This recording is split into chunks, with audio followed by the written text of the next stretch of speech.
CM Siddaramaiah ಅವರ social media maintain ಮಾಡೋಕೆ 54 ಲಕ್ಷ ರೂಪಾಯಿ ಬೇಕಾ ಪ್ರತಿ ತಿಂಗಳಿಗೆ?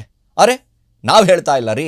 ಎಸ್ ನೋಡಿ, ಈಗಿನ ಕಾಲದಲ್ಲಿ ಸೋಷಿಯಲ್ ಮೀಡಿಯಾ ಬಳಸುವವರ ಸಂಖ್ಯೆ ಜಾಸ್ತಿ ಆಗ್ತಾ ಇದೆ. ಚಿಕ್ಕವರು ಹಿಡಿದು ದೊಡ್ಡವರ ತನಕವೂ ಕೂಡ ಸೋಷಿಯಲ್ ಮೀಡಿಯಾವನ್ನು ಇಲ್ಲ ಅಂತಂದರೆ ಏನೂ ಕೂಡ ಇಲ್ಲ. ಅದರಲ್ಲಿ ರಾಜಕಾರಣಿಗಳಾಗಿರ್ಬೋದು, ಸೆಲೆಬ್ರಿಟಿಗಳಾಗಿರ್ಬೋದು, ತಮ್ಮ ಪ್ರಚಾರಕ್ಕಾಗಿ ಅಥವಾ ತಮ್ಮ ವೈಯಕ್ತಿಕ ವಿಚಾರಗಳನ್ನು ಹಂಚಿಕೊಳ್ಳೋದಕ್ಕೆ ಸೋಷಿಯಲ್ ಮೀಡಿಯಾವನ್ನು ಸಿಕ್ಕಾಪಟ್ಟೆ ಯೂಸ್ ಮಾಡ್ತಾರೆ. ಇನ್ನು ನಮ್ಮ ರಾಜ್ಯದ ಸಿಎಂ ಸಿದ್ದರಾಮಯ್ಯನವರು ಕೂಡ ಸೋಷಿಯಲ್ ಮೀಡಿಯಾ ಒಂದಿಷ್ಟು ಯೂಸ್ ಮಾಡ್ತಾರೆ, ಅವರೂ ಕೂಡ ಒಂದಿಷ್ಟು. ಆದರೆ ಸೋಷಿಯಲ್ ಮೀಡಿಯಾ ಮೇಂಟೈನ್ ಮಾಡೋದಕ್ಕೆ ಪ್ರತಿ ತಿಂಗಳು 54 ಲಕ್ಷ ರೂಪಾಯಿ ಬೇಕಂತೆ. ಅದು ಕೂಡ 18% GST ಇನ್ಕ್ಲೂಡಿಂಗ್ ಆಗಿ. ಆಫೀಸ್ನಲ್ಲಿ 35 ಜನ ಕೆಲಸ ಮಾಡ್ತಾರಂತೆ. ಇದು ನಾವು ಹೇಳ್ತಾ ಇಲ್ಲ ರೀ.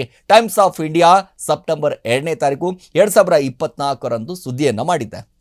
ಯಾರ್ದೋ ದುಡ್ಡು ಯಲ್ಲಮ್ಮನ ಜಾತ್ರೆ ಅನ್ನುವಂಥ ಲೆಕ್ಕಾಚಾರದಲ್ಲಿ ಅದು GST ದುಡ್ಡು, ನಾವು ಕಟ್ಟಿರುವಂಥ ದುಡ್ಡು.